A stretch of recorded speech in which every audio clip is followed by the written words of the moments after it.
right, you're a DON, you're in a facility, and you have to utilize staffing. How do you choose what agency that you want to go with? It's not just about bringing a body into your building. I hear this a lot, and I've heard it being in a facility and now as an agency owner. Agencies just come and do what they want to do, okay? I totally don't agree with that.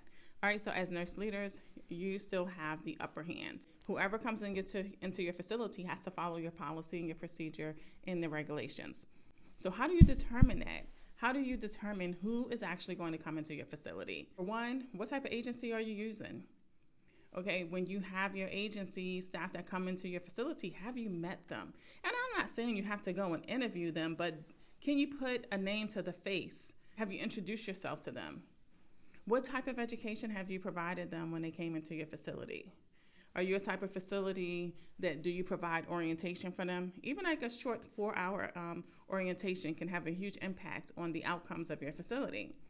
Some of the things that you can do would be a simple tour. Fire systems are always a great thing to go over.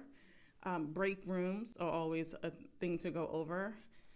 Filling out certain paperwork for them. All right. What expectations do you have on them so that when they come into your facility, all the processes and check marks are checked before they leave? Okay. So you do have an upper hand when you come to choosing your agency that comes into your facility. All right. When we don't take this process serious, that's how we have the no calls, no shows. That's how we have the negative outcomes, the incomplete documentation, because we're saying, oh, agency can come in and they can just do whatever we want. However, you're paying top dollar, okay? So you want to focus on those who are coming into your facility, who are showing up every day. You want to go into, of course, choosing a facility that's most cost effective.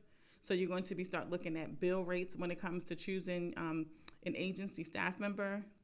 You want to look at the agency staff members that have great interactions with the residents and the other staff members, and who also can be an asset. Okay, agency staff members aren't staff members that don't know what they're doing. Okay, a lot of nurses have left the field to go agency. So you have value agency staff that comes into your facility. So you can take advantage of that as well. What type of scheduling system do you use? Do you do block booking so that you can have consistency on certain units in your facility? Okay, so because although you have agency, you still want to be able to provide the most consistent staff available to those residents.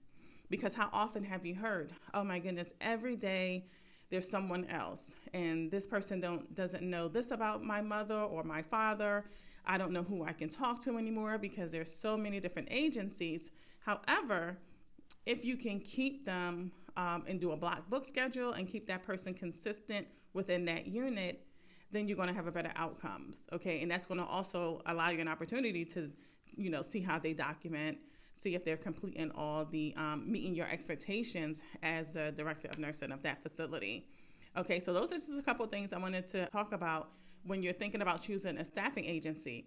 Okay, think about cost effective and thinking about those who are coming into your facility and are able to meet the needs of the facility and your expectations as a director of nursing.